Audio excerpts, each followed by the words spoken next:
Hey everybody, it's Eric Johnson. I know it's been a while. The force fend thing, as far as I'm concerned, is dead in the water at this point, right? I'm not sure what is left to do. Like I said before, if there's an investigative journalist out there who actually wants to do investigative journalism and look into this situation and figure out the true ending, because I don't think we've gotten the true understanding of how it ended,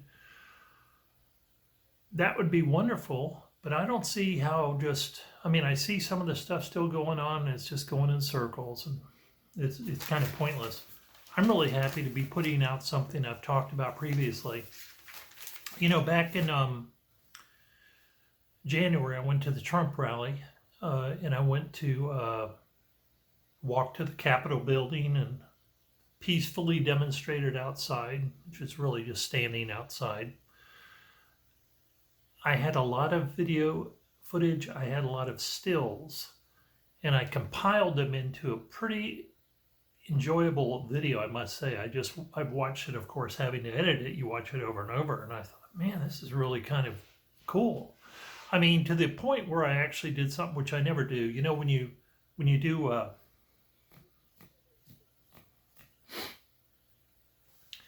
when you put a video on YouTube, it's copyrighted when you do that. This footage, of course, is my own, and the images are my own. And I, for the first time, actually put on the video at the end of it that it's copyrighted, because I'm sure there have been some pretty good documentaries done of the January 6th event, but this is unique, I believe. I haven't seen anyone else has done it. I'm sure someone must have done it.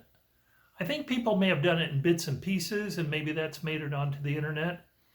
But mine is point of view from literally driving into the Washington from Virginia, where I was staying, and then walking throughout the day through the whole event. I got there going on 11 o'clock, and I left about, someone yells out that the Mayor Bowser had put a curfew into effect. I looked that up. That happened around 3:30 in the afternoon. So I was on my way away from the Capitol building, where I had been for quite a while with tens of thousands of people. The whole event, in my estimation, is hundreds of thousands of people. But of course, not everybody walked to the Capitol building. I had nothing to do with going in the building. I didn't want to go in the building, and I'm sad that that happened, because, of course, not only did we have the murder of Ashley Babbitt, which I will call a murder. She was unarmed. She had no firearm. She had no weapon of any kind. She was going through a window in a door in a hallway, leaving an area that was full of demonstrators and police who were talking to each other. There is footage you can see in some of my previous videos, and also other videos on the internet, where you see people banging on the doors with flagpoles and stuff. And that's all violent. They destroyed, property, and that's wrong. They shouldn't have done that. But for Ashley Babbitt to be shot for going through a window by a guy who calmly stands 10, 11 feet away and just blows her away. I have a video on that. I'll probably link it, but it's horrific to watch. It was murder. I mean, if that it's equivalent to the videos we've been dealing with, where white policemen have killed black protesters who were unarmed, and look what happened to them: fired, prison time. This happened to be a black policeman who killed a white woman. I'm not making an issue of that.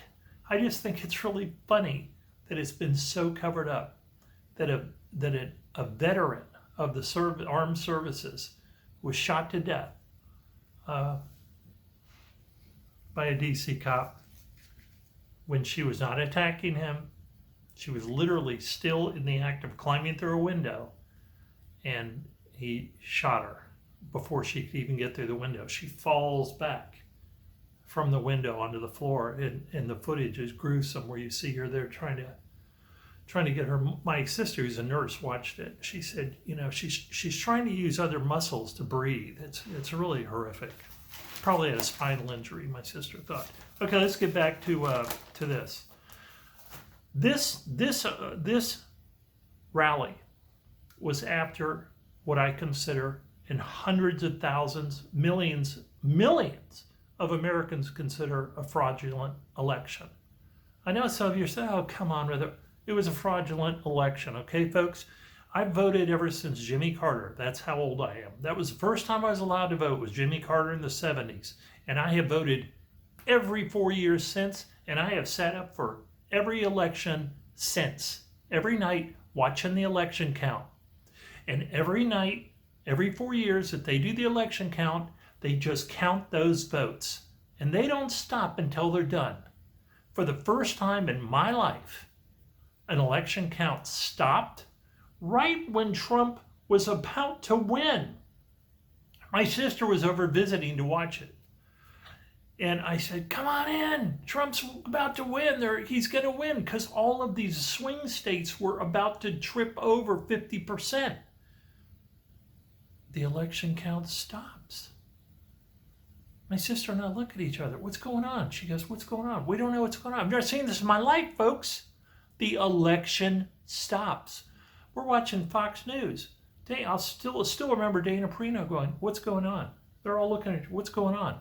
Nobody's ever seen this, folks, I'm telling you.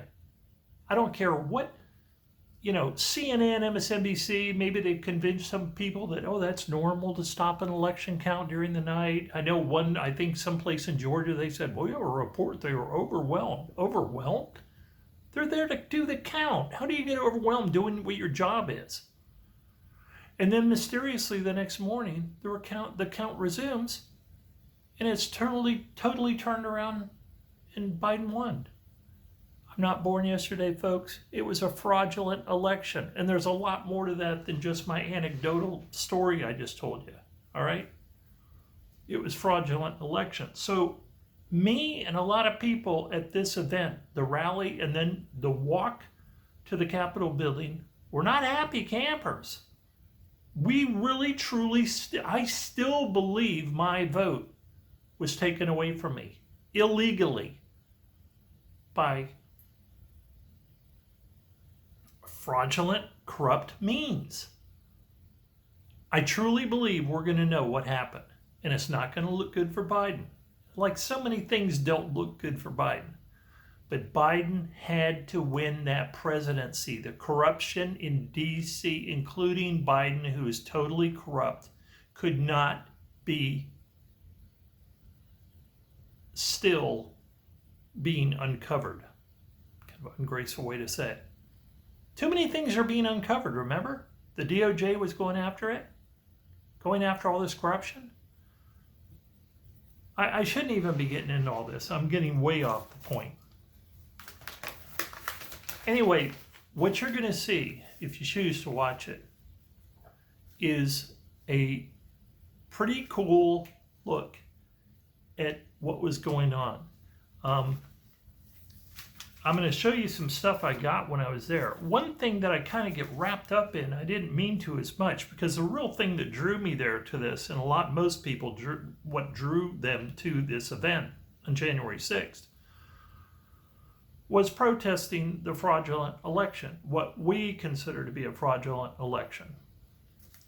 What struck me was, when I first started driving into DC, I started seeing Asian Americans walking. You'll see people walking in little groups, sometimes just single people. They're walking towards the Ellipse. The Ellipse is what I'm looking for when I first get there. The DC police have barricaded virtually all the streets near the Ellipse. And from what I heard, they even shut down some of the metro stops near the Ellipse. So what did that mean?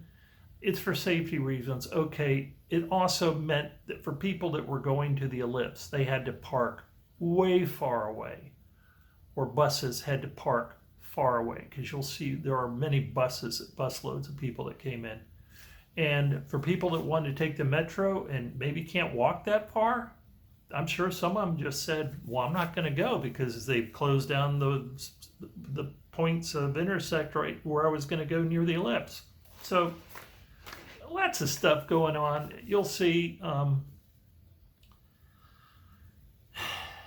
It was quite an event. And watching the footage, I was taken aback at some of the anger I saw. But back to the point I was about to make about the Chinese. First of all, I saw a family of Asian Americans that were walking towards, it looks like they were walking towards Ellipse. They probably had something like an American flag and stuff. A lot of people were carrying some sort of symbology, an American flag, a Trump cape, red hats. I mean, people were kind of making themselves distinctive. So I could see people walking towards the Ellipse that I knew were going to the event. That kind of struck me. And then when I went to the event, very quickly, I came upon a table where some Chinese, I assume Chinese American people, were handing out leaflets, and they were very vocal about the CCP, and they were saying to people, we must fight the CCP, support Donald Trump, support, fighting the CCP. So they gave me this. You'll see this in the film. I call it film. For me, it's kind of like a little movie. This is really interesting stuff about the CCP. But I didn't expect that. And when I was there, I saw more and more Asian Americans. I'm like, wow, this really means a lot to the Asian American community. What's going on in China? Duh.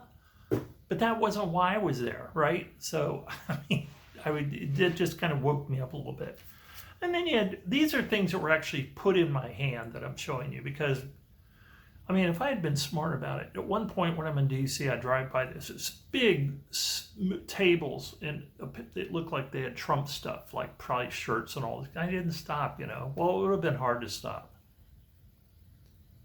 I can tell you another story about me parking my car and going to get my car and never getting to my car and staying overnight at a hotel in DC and having a cop come into a convenience store down the street from the hotel and telling me and all these other Trump people that we're all in there trying to get those pre-made, sub sandwiches and a bag of potato chips. And here comes this guy. Come on, guys, got to get inside. Curfew's about to hit. Because we were right, 6 o'clock was the curfew. So I literally had to just find a hotel. Couldn't find my car. It's a long story. Maybe I'll do a video on it. Here's something else I got handed to me, and all of this you'll see, but it's this kind of silly game. It's supposed to look like a lottery thing. It's got stuff about the game. I mean, about the Trump and all that, and the corruption. And here's a really good newspaper I got that I haven't even read yet. It's a really good newspaper. I started leafing through it just this morning, and I mean, they have stories. Look at the back page. Art and Culture. Marcus Aurelius's Meditations, Winning the Admiration of the Gods. I might subscribe to this. It seems rather intellectual. Uncovering Chinese friendship groups in Europe. Here's one that sounds really interesting. When the Wind Decided the Fate of China. It looks like something where they had some sort of meteorological event that probably affected maybe drought or something. The mystery of King Shi Huang's everlasting lamps. Interesting stuff. I like this. The Vision Times. This was a special edition. Scholars describe Communist China's influence in the USA. And then last but not least, you'll hear it in the film also. By the way, you'll hear me right before this comes up. You'll hear in the... Oh, I'm so glad I'm mentioning this. You'll hear a woman say, I'll say thank you to a woman. You can hear her. She's the one handing me this. That's the table I was walking by. The reason you'll hear it and not see it is because what happened was, I'm so glad I remembered to say this. The film is a lot of video footage. But when you first start seeing it, you're going to notice that suddenly you're watching photo stills with audio. Right? So you're seeing photographs and then another photograph. And they're photos from the event. what happened was, and this is just one of the quirks of doing this kind of stuff, when I got ready to look at what I had, when I looked at what I had gotten from the event, my video had gone out in some instances, but the audio had kept going. So I had all this audio footage that I didn't want to get rid of because it really gives you a flavor for what was going on at the time. And I also had a bunch of photos I was taking. So I went through and I found the photos that pretty much matched the time frame. I found photos that pretty much matched the time frame of the audio, and I matched those just over the audio for these specific areas where the video had failed. And I think I did an okay job of it. But most of it, if you watch the whole thing, is video. And at the end, it's all video. I mean, it's just video straight through. When we get up to Capitol Hill, really interesting stuff. You see the tear gas up on the Capitol building. I don't think I ever I got close, but I don't think I ever got to the famous 100-yard parameter. They still have, or they had, listen to this, an all points bulletin out for anyone who was within 100 yards of the Capitol building on January 6th. Huh? I mean, I don't know. I know I didn't pass any kind of barrier that, I didn't go through any of those barriers like you'll see with the people who went inside the building.